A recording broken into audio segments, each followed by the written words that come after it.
I dropped my husband off at the train station thinking it was just another boring work trip.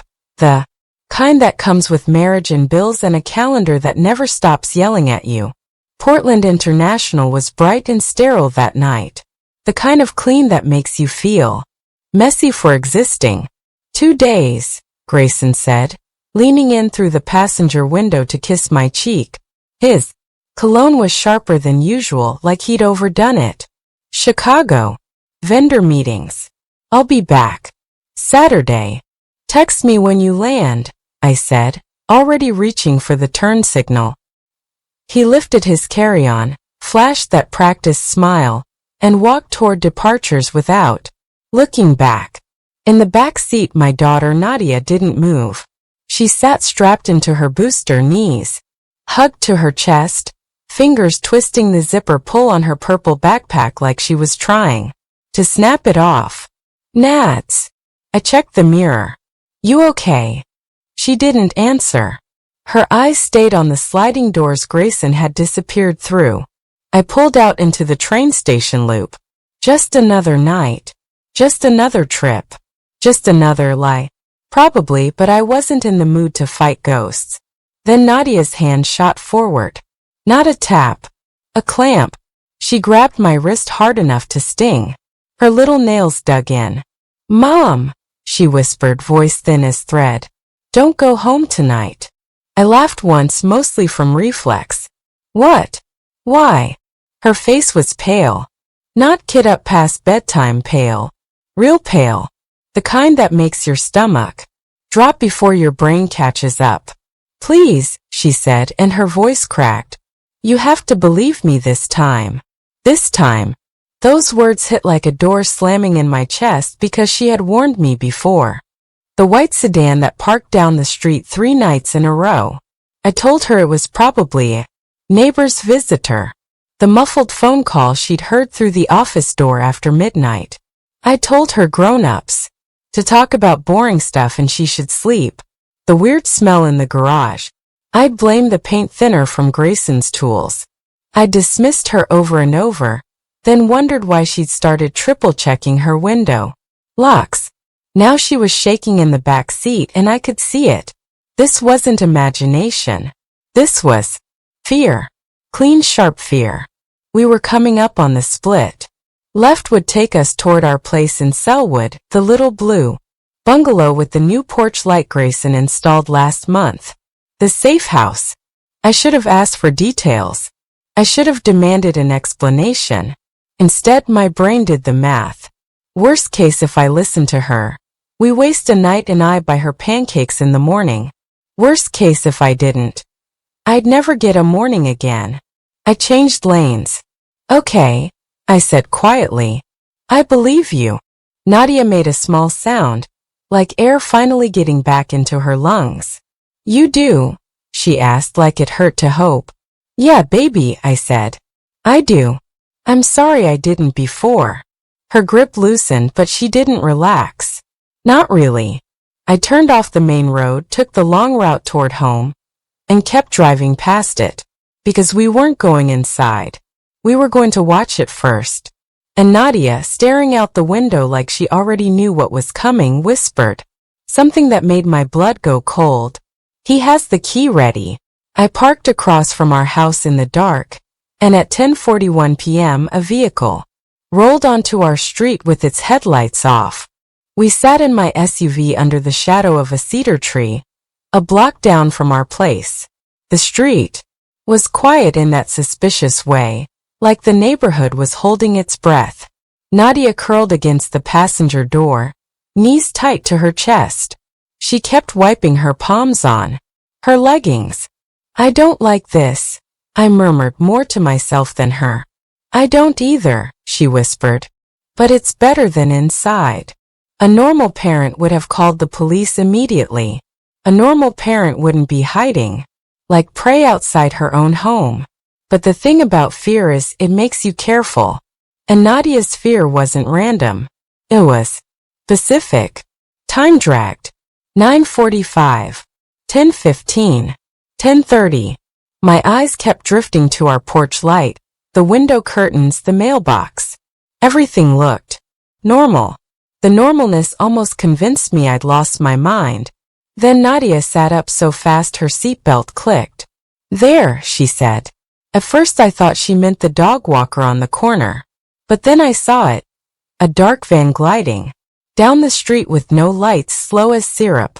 It didn't belong here. People in Selwood didn't drive like that. They didn't move like that. The van crawled past 2 houses, paused, then stopped in front of ours like it had been invited. My mouth dried. 2 figures stepped out, hooded, faces covered, both wearing dark gloves. They didn't hesitate. No fumbling, no looking around like nervous thieves. They walked like they had a plan. "Mom," Nadia breathed, barely audible. "Those are the people he talked to." My first instinct was to reach for my phone, hit 911, and tell them I was watching strangers break into my house. But they didn't break in. One of them pulled something from his pocket and raised it toward the front door. A key. He slid it in, turned it once. The deadbolt clicked like it was nothing. They walked inside our home as if it belonged to them. I felt like I'd been punched in the throat. "How?" I whispered. "How do they have a key?" Nadia's eyes stayed locked on the door. "He said he'd leave it. He said he'd leave it where they could grab it." My brain tried to form a reasonable explanation. Spare key stolen. Lockbox compromised. A copy made without my knowledge. But Nadia kept going, and the last thread of reasonable snapped. "I heard him," she said. "In his office. He was on the phone. He said, 'Make sure the girl's in there too.'" I couldn't breathe for a moment. "The girl," I repeated. Nadia nodded once, tiny and miserable. "Me." Inside the house, a flashlight beam cut through the front window, sliding along the wall in slow, deliberate sweeps. Another beam appeared upstairs. They were checking rooms. They were making sure. A sharp chemical smell drifted through the cracked window of my car. I knew that smell from disaster documentaries and workplace safety videos. Not smoke. Not gas. Accelerant. The first flicker of orange light appeared behind the living room curtain. Then another, faster. Hotter. The fire grew like it was fed by intent. Glass popped. A window spiderwebbed, then shattered outward. The 2 men came out calm. They didn't run. They didn't panic. They simply walked back to the van, climbed in, and rolled away with the same eerie patience. Only then did sirens begin to swell in the distance, as if the world had waited for the show to start before reacting. My hands were shaking so badly I could barely unlock my phone. I forced myself to breathe, then dialed. When the operator answered, my voice came out thin and controlled. "Fire," I said. "Residential. 4418 SE. I stopped. I shouldn't say the address. Not yet. Not while the people who had my house key might still be listening. I hung up. Nadia was crying quietly beside me. "I told you," she whispered. "I told you and you didn't listen." I pulled her into me hard enough to hurt. "You saved us," I said into her hair. "You saved our lives." As flames swallowed our roof, an Uber pulled up, and a man stepped out ready to perform. Grief like a well-rehearsed role. The fire trucks arrived like an invading army, red lights washing our street in frantic color. Firefighters hauled hoses across lawns, shouting over the roar. But my house was already gone. It burned too fast, too clean, too purposeful. From the darkness of my car, I watched my husband return to the scene of the accident he'd arranged. An Uber rolled to the curb near the police tape. The door opened. Grayson stepped out wearing his travel blazer, hair slightly messy like he'd been running hands through it for effect. For a split second he looked almost nervous. Then the mask snapped on. He staggered forward, both hands going to his head as if he couldn't believe what he was seeing. "Oh my God," he shouted. "Mara! Nadia!" He started toward the house. An officer blocked him. Grayson grabbed the officer's arm like he needed support to stay upright. My wife, he choked out. My daughter, they were home. Please tell me they're okay. His voice was good. Too good. A performance with experience behind it. My stomach turned because I recognized that tone. I'd heard it when he lied about forgetting anniversaries, when he claimed he hadn't seen my text, when he accidentally missed Nadia's school play. A fire chief approached, speaking calmly. Sir, we haven't located anyone yet. The fire's extremely intense. Grayson's face crumpled into something that looked like heartbreak, but I saw what was underneath it. Fear. Not grief. Not a shock. Fear that his plan hadn't finished. He nodded too fast. She texted me earlier. She said they were going to sleep. A lie laid down like a foundation. A story designed to support what came next. The chief said something about possible electrical fault, and Grayson latched onto it. Immediately. Electrical. Grayson repeated loudly, like he needed the crowd to hear. Mara does design. Work for Cascade Systems. She's always messing with wiring in the garage. She said she wanted to redo the panel. My chest went tight. He was already planting blame. Already shaping the narrative. Careless wife, freak accident, tragic loss. Then Grayson's phone buzzed. As I made it buzz. My hand shook as I typed Nadia's name into my message app. Sent a single line from her tablet that was still synced to my phone hotspot. We stopped for a late snack. Heading home soon. Across the street, Grayson read it. His face drained so suddenly it looked unreal. Like someone had wiped the color off him. He looked up, scanning the street. His eyes jumped from shadow to shadow, frantic now. Hunting. He wasn't acting anymore. He was scared. Nadia whispered. He knows. Yeah, I said. He knows we're alive. She stared at him for a second longer, then turned her face into my shoulder like she couldn't stand seeing him at all. I started the engine and rolled away with the lights off. Nadia's voice was small. Mom, why don't we tell the police right now? Because, I said carefully, right now it's our word against his. And he has his airport story. People saw him there. Cameras saw him there. But we saw the men, she insisted. We saw them use the key.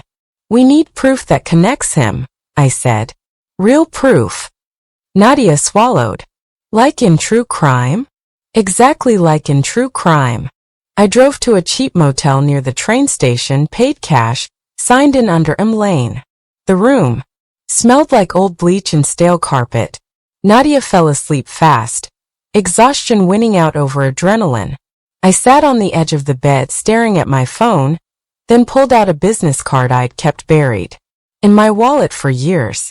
Elliot Reyes, attorney. My mother had slipped it to me after my wedding, whispering, if you ever need someone who fights dirty for the right reasons. At 1:12 a.m. I called, expecting voicemail. He answered on the second ring. Reyes. My voice came out rough. Elliot, it's Mara. My house just burned down. And I think my husband did it. There was a pause. Then steady and sharp. Where are you right now? Elliot's next words weren't comfort. They were a warning. Do not go to the police yet, not until we get the evidence from his car. Elliot didn't waste time with sympathy. He didn't ask if I was okay. He didn't tell me to breathe. He told me what to do. Your husband will try to control the story, he said. And the first place that story lives is his devices, his vehicle, his paperwork. Did he drive himself to the train station? No, I whispered. We dropped him off. Then his car is still at long-term parking, Elliot said. If he's sloppy, that's where you'll find the truth. My hands tightened around the phone. And if I'm wrong? You're not calling me at 1 a.m. because you're wrong, he said flat. Listen. Do you have a spare key to his car? I did. Grayson didn't know I kept it. I'd made a copy months ago after he lost his and blamed me for Distracting him. Yes. Good. Go now, Elliot said. While the car's untouched. Photograph everything. Touch as little as possible. Then meet me at my office at 9. I can't leave Nadia, I said. You can't leave Nadia with him, Elliot replied. But you can leave her asleep in a locked motel. Room for 20 minutes if you're careful and fast. My stomach churned at the idea, but I knew he was right. The clock was ticking. Evidence didn't stay put forever. I set every lock, slid a chair against the motel door, left Nadia sleeping with her stuffed rabbit tucked under her chin, then drove back to the train station with my pulse in my throat. Long-term parking was mostly empty. Concrete levels lit by harsh fluorescent strips that made everything look guilty. I found Grayson's gray sedan on level 4 section D. For a second I just sat there gripping the steering wheel. Then I got out. The spare key felt heavy in my hand, like it understood the crime it was about to unlock. Click. The driver's door opened. His car smelled like mint gum and something sharper underneath, like chemicals trying to hide behind air freshener. I forced myself to move methodically, like I was back at work doing a safety audit. Glove compartment. Receipts, hand sanitizer, a folded parking ticket. Center console. An envelope with a gym logo. Under the passenger seat, my fingers brushed plastic. A phone. Not his normal phone. A cheap burner with a cracked corner. My throat tightened. Powered it on. Battery. 11%. One saved contact. See, I opened messages. And there it was, like stepping into someone else's nightmare. 6 days ago. See, you still sure about this? Grayson. The payout covers everything. 4.2 total. 5 days ago. See. What about the kid? Grayson. No witnesses. You promised me no witnesses. My hands went cold. 4 days ago. Grayson. I left the key where you said. Under the flower pot by the porch. See, good. Guys are clean.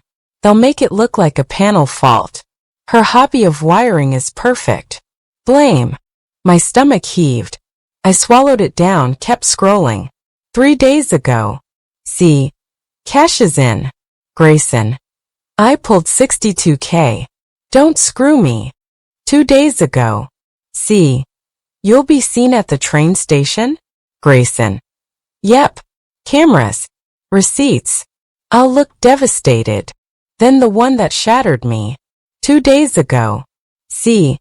Your daughter asleep by then? Grayson. She'll be inside. That's the point. I dropped the phone into my lap like it was burning. For a full 10 seconds I couldn't hear anything except my blood roaring. Grayson hadn't just planned to kill me. He planned to kill Nadia. I sucked in air, forced myself to act. I photographed every screen, every timestamp, every line. Then I searched the envelope with the gym logo. Inside, a locker key tag and insurance paperwork. Life insurance. $2.6 million on me. $350,000 on Nadia. Beneficiary Grayson.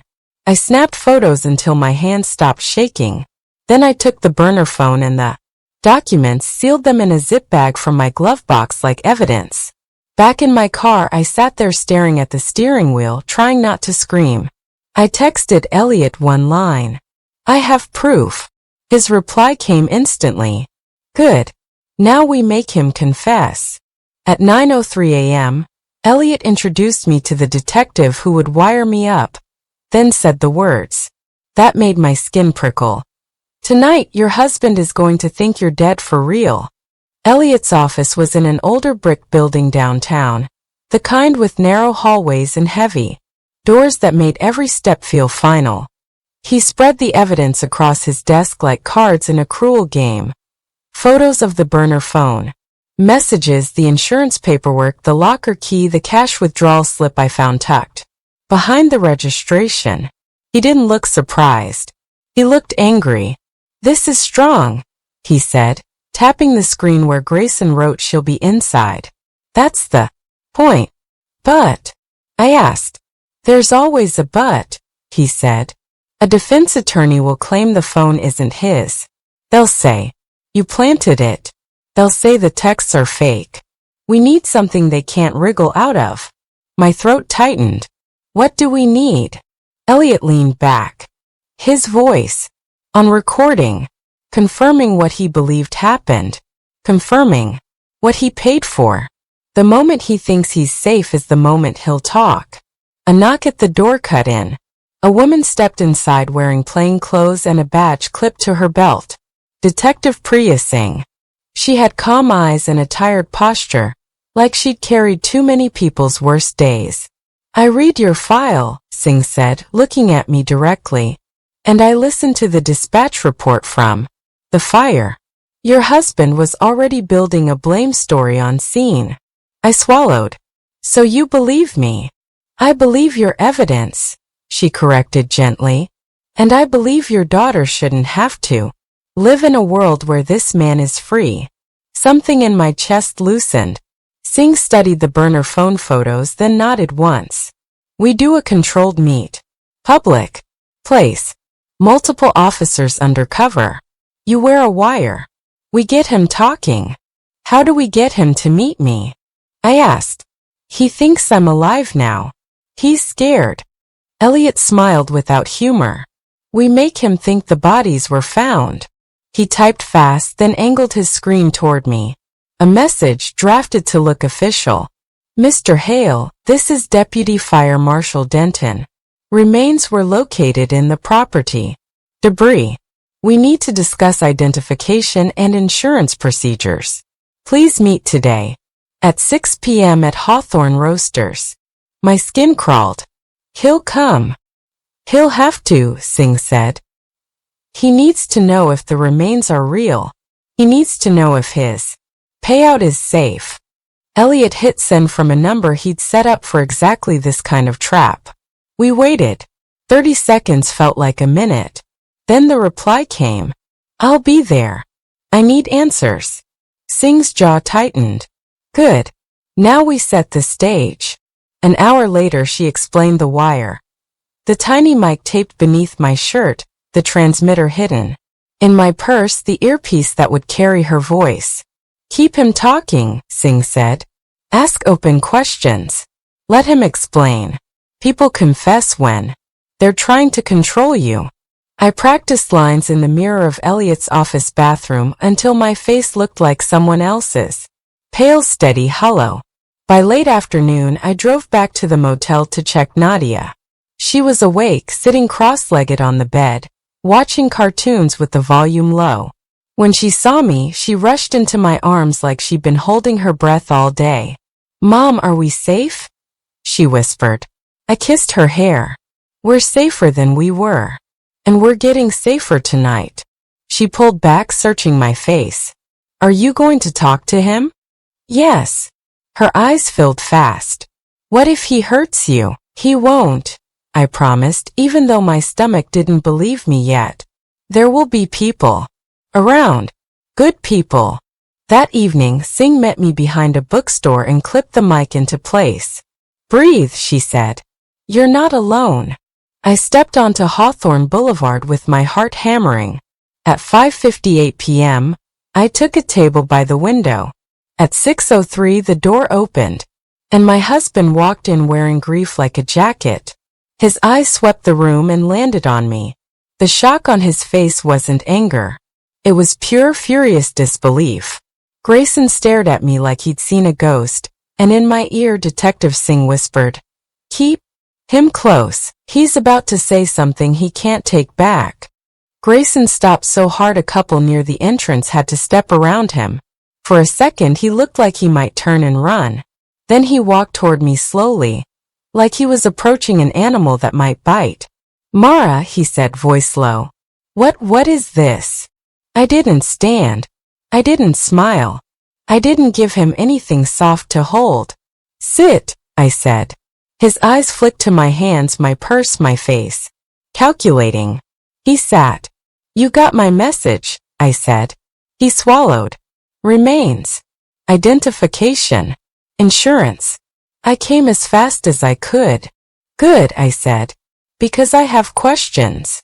In my ear, Singh's voice was steady. Open questions. Let him talk. I leaned forward. Grayson, why did you say I was messing with the electrical panel? His brows lifted in feigned confusion. Because you were. You told me you wanted to change the wiring in the garage. I changed a light fixture, I said. That's not a panel. He shrugged, too casual. People do dangerous DIY stuff all the time. I pulled out my phone and slid a printed screenshot across the table. The text message. Her hobby wiring is perfect, blame. Grayson's face tightened, then smoothed out again, but it took effort. Like watching someone slap fresh paint over a crack. What is this? He asked. You tell me. He gave a short laugh. This is insane. I pulled out another screenshot.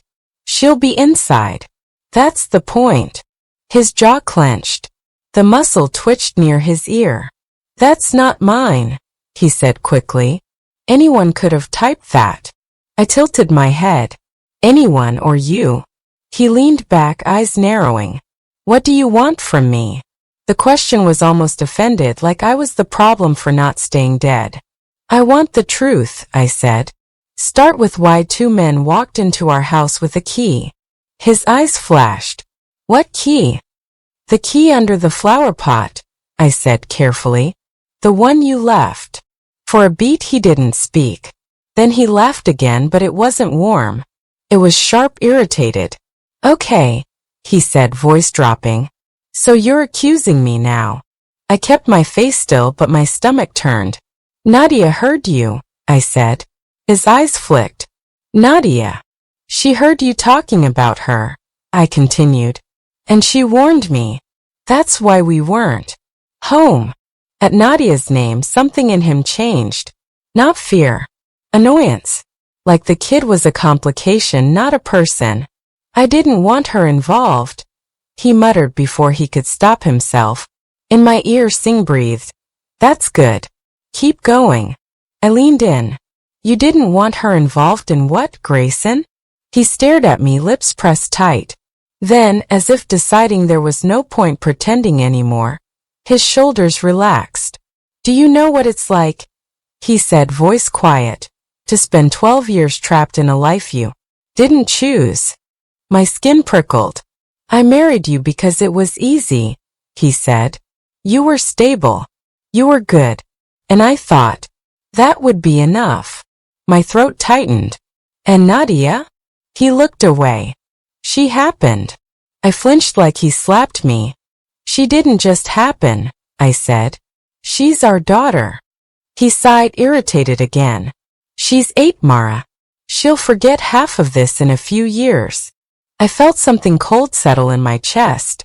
You plan to kill her, I said softly. He met my eyes, and for the first time I saw the truth in his face. Not rage, not grief, not panic. Indifference. People start over, he said. That's what insurance is for. My hands curled into fists under the table. You think this is normal, I whispered.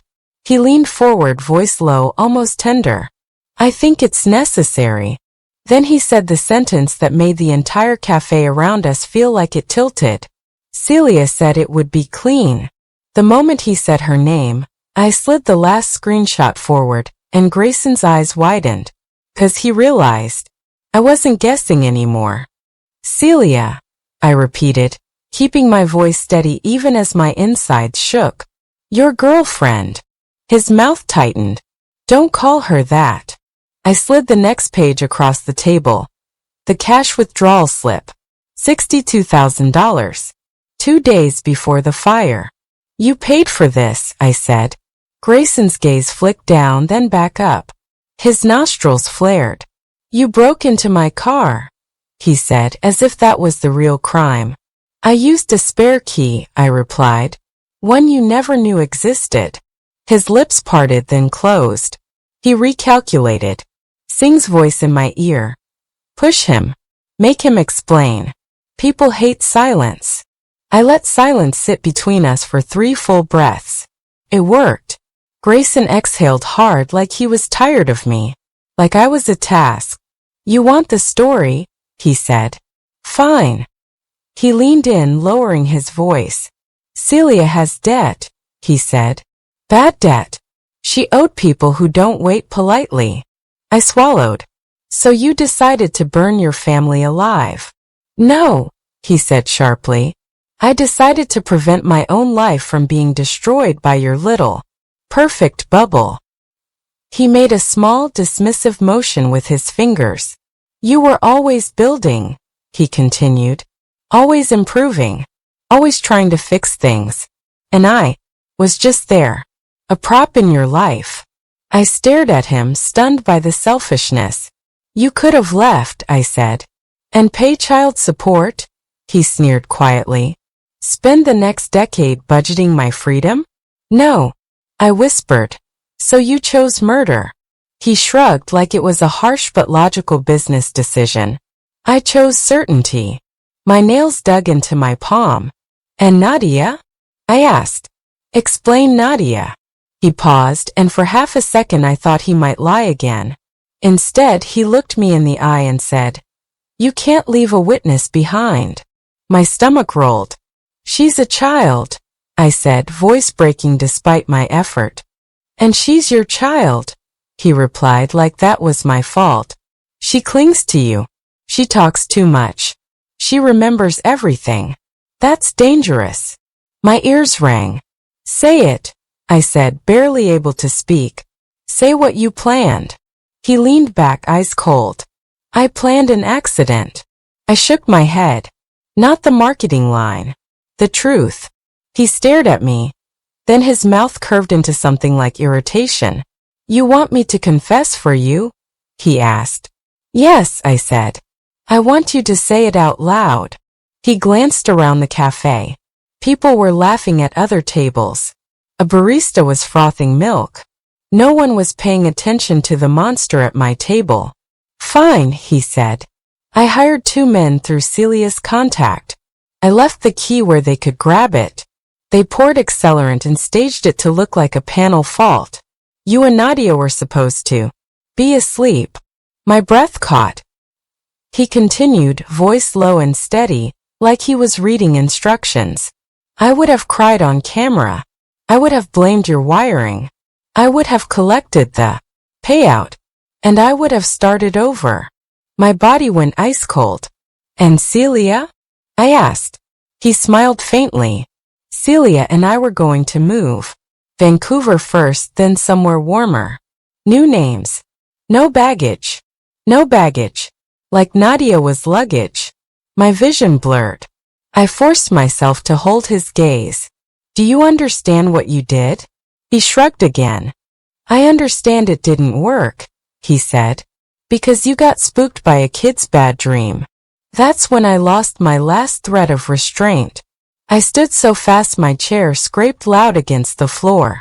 You tried to kill our daughter, I said, voice rising. Grayson's eyes sharpened. Sit down. I won't, I snapped. You're going to say it again. Louder. His face flushed, fury breaking through the calm.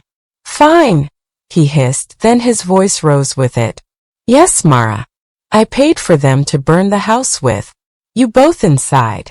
I wanted the insurance money and I didn't care what happened to Nadia.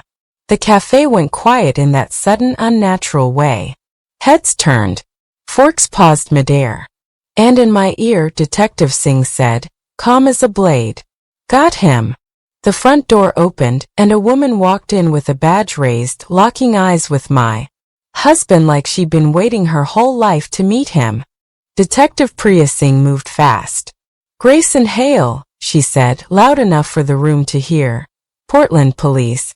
You're under arrest. Grayson's face went blank. Then furious. He stood, chair clattering, eyes darting for exits like a trapped animal. You set me up, he spat at me. I didn't answer. I couldn't. My throat was tight with a grief that felt ancient. Singh stepped closer, calm and controlled. 2 officers who'd been seated at separate tables stood up at the same time. Another officer emerged from behind the counter where he'd been, waiting on a latte. The cafe had been full of cops the whole time. Grayson made a move toward the door. An officer blocked him.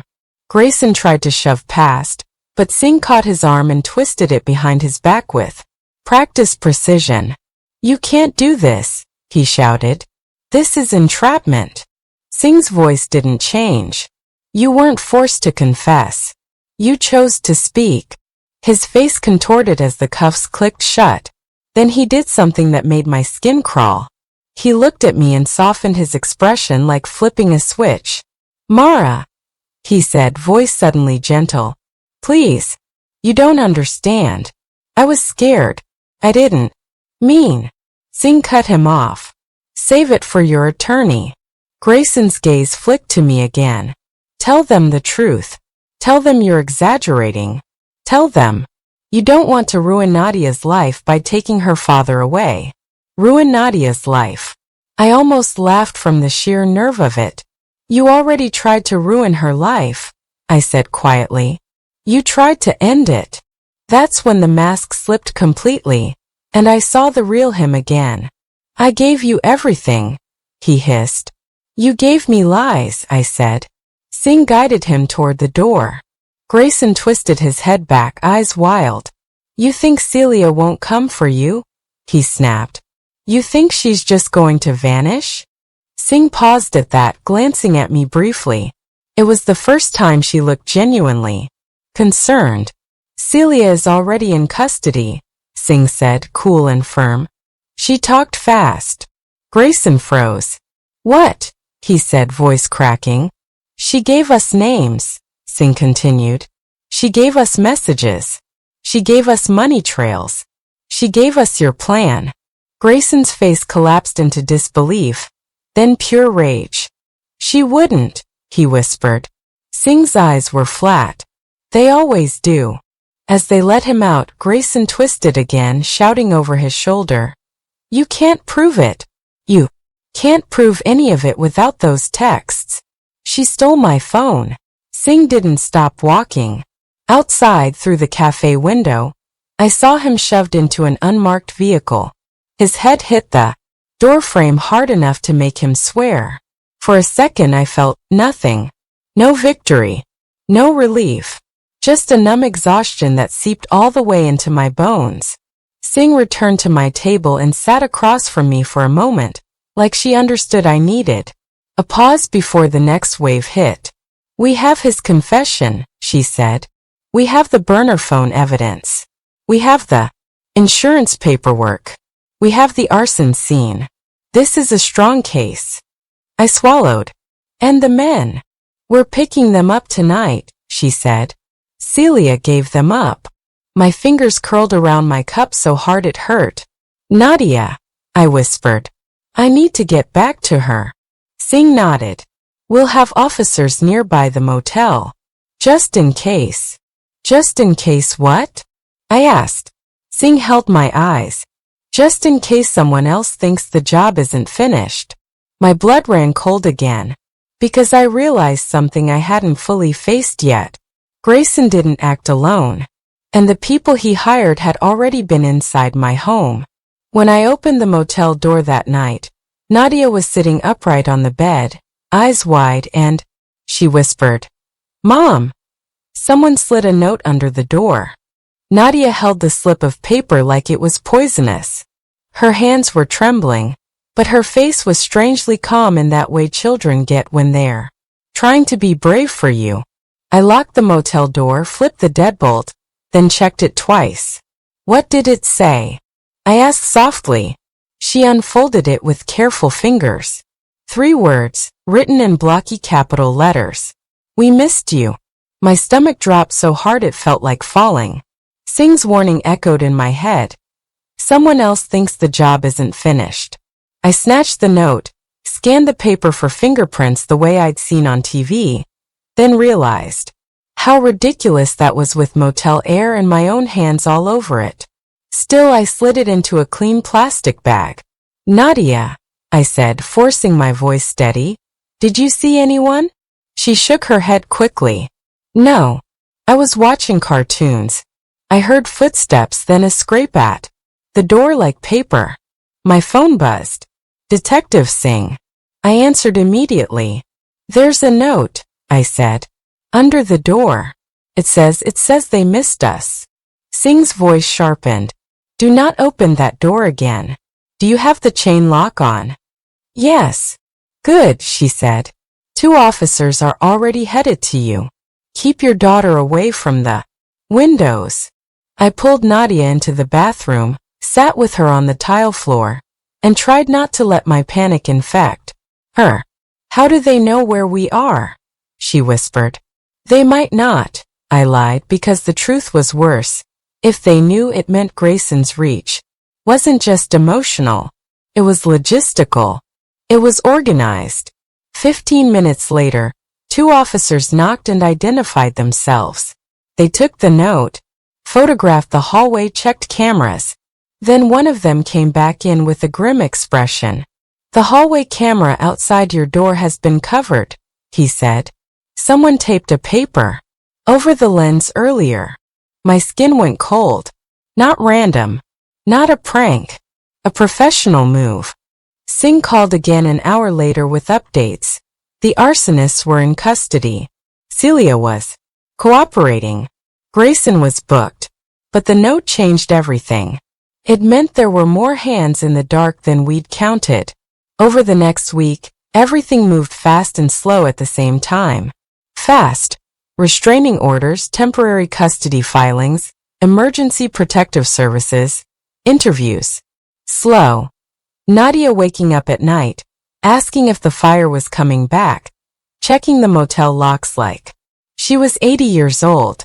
Elliot filed paperwork that made my head spin. Singh pushed warrants through before the defense could bury them. They searched Grayson's office storage unit. They found more. A binder labeled home. Inside, printed photos of my schedule, Nadia's school calendar, a diagram of our house with room measurements, and a page titled Plan B. Plan B was my stomach twisting into a knot I could never fully untie, because Plan B listed contingencies, alternate dates, backup ignition points, and at the bottom, written like a reminder, if she survives, scare her until she makes a mistake. Elliot read that line and went quiet. They weren't just trying to kill you, he said. They were ready to hunt you. That night, Singh relocated us. Not a motel this time.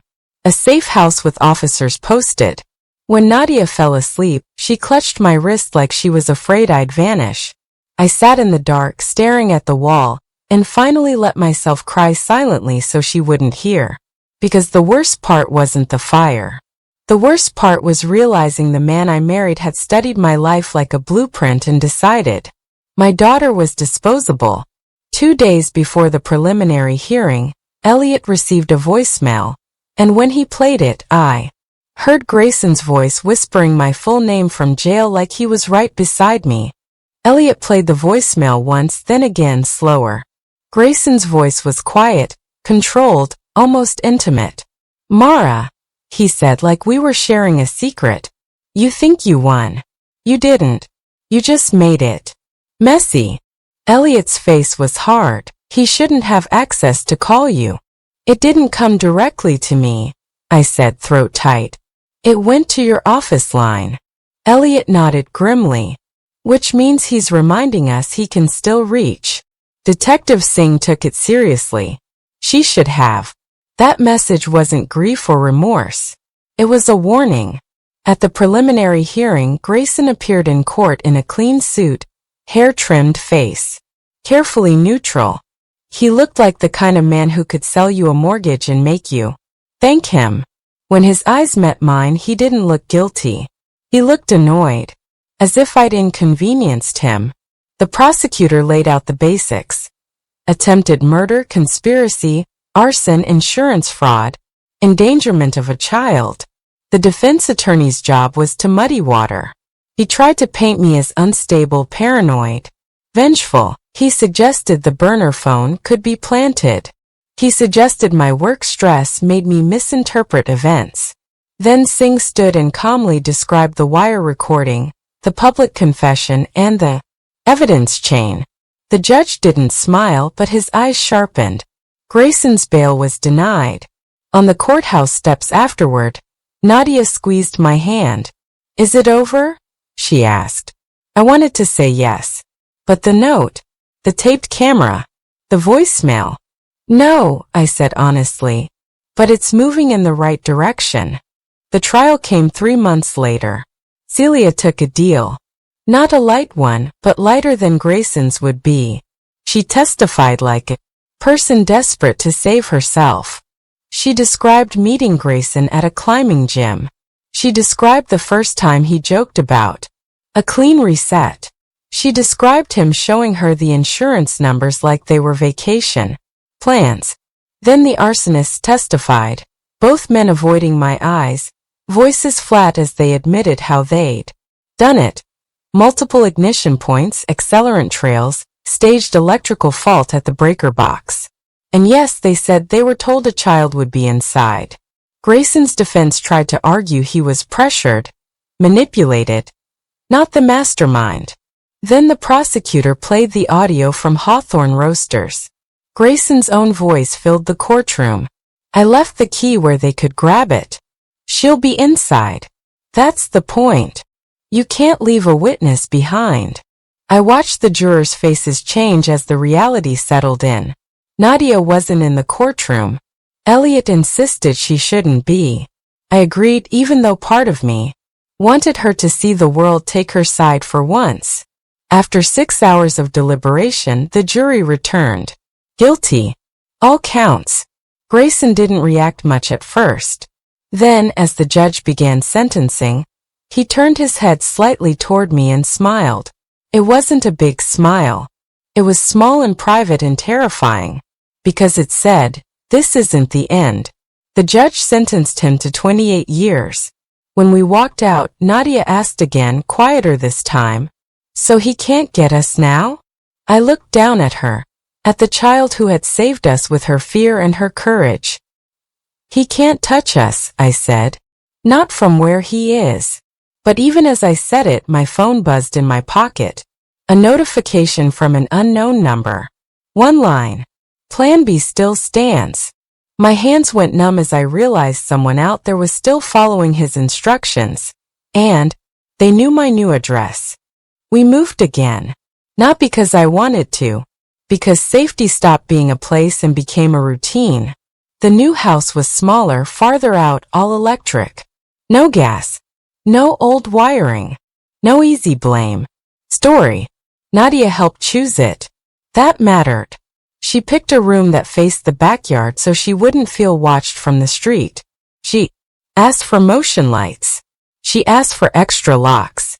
When an 8-year-old starts asking for locks like they're toys, it changes you. Elliot helped finalize everything.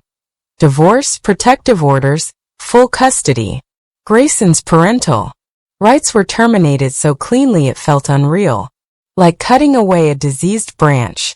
The insurance payout came through eventually, but it didn't feel like money. Felt like ash.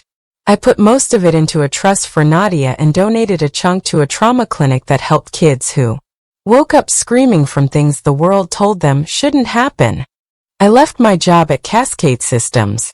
I couldn't look at schematics without seeing Grayson trying to turn my life into a fault.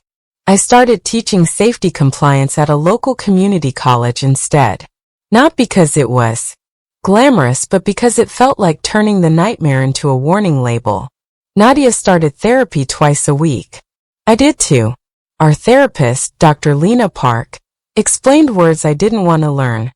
Hypervigilance, dissociation, trauma bonding, survivor's guilt. Nadia's nightmares were the worst at first. She would sit straight up in bed, eyes wild, and say she could smell smoke, even when the house smelled like clean laundry and lemon soap. Some nights she made me walk her through every room with a flashlight like she was checking corners for monsters. Only the monsters had names. Sometimes she asked, "Why didn't Dad love us?" And I had to answer in pieces she could survive. "Some people get lost inside themselves," I told her. They stopped seeing other people as real. She'd nod like she understood, but the question stayed in her eyes like a bruise. A year passed, then another.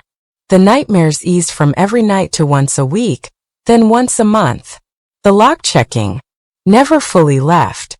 Dr. Park said it might not, and that was okay. Safety rituals aren't always a problem if they keep you grounded. On a warm evening in late spring, Nadia sat beside me on the porch eating watermelon, hair damp from the sprinkler. "Mom," she said, casual but not casual, "do you think about him every day?" I took a breath. "Not like I used to." "Do you hate him?" I thought about that smile in court. The note. The voicemail. The message, Plan B. "I hate what he did," I said. "But hate is heavy.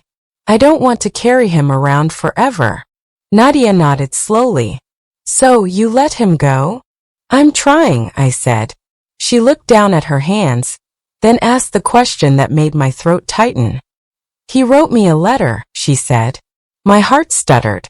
I forced my voice steady. "Do you want to read it?" "I don't know," she whispered. "What if it makes me feel bad for him?" "You're allowed to feel anything," I said. "But you don't owe him forgiveness. You don't owe him your attention. You don't owe him a single second." She leaned into my side, quiet. Then she said something that made me realize how much she'd grown. "I think I want to throw it away without opening it." I kissed her forehead. "Then we'll throw it away together." We went inside, found the envelope, dropped it into the trash like it was just paper. But that night, as I locked the doors, I noticed something on the porch mat. A small, clean envelope. No stamp. No sender. Just one word written in block letters. "Or." My stomach dropped because I recognized the handwriting from the motel note. And I knew. This wasn't about Grayson anymore. It was about whoever was still finishing his work. I didn't touch the envelope with my bare hands. I grabbed a kitchen glove, lifted it carefully, and set it on the counter like it might hiss. Nadia stood in the hallway, eyes wide, clutching her stuffed rabbit without realizing she still did. "That." "Mom," she whispered. "What is it?" "I don't know," I said. "But we're not handling it alone." Detective Singh answered on the first ring, like she'd never really stopped being on our case. "Don't open it," she said immediately. "Step back. Officers are en route." We waited in the back bedroom with the door closed, Nadia tucked into my side, both of us, listening for every creak the house made. When officers arrived, they photographed the envelope, dusted it, then opened it with tools like it was evidence in a crime lab. Inside was a single sheet of paper. One sentence. Plan B was never him. It was always you. My mouth went dry. Singh's face tightened as she read it. "This isn't random," she said. "This is someone who knows the story. Someone who knows your fear." I swallowed. "Celia." Singh shook her head. "She's been in custody. Monitored. No outside contact." "Then who?" I whispered. Singh looked at me with the expression of someone about to say something I didn't want to hear. "Sometimes," she said, "there's a third person. Not the lover.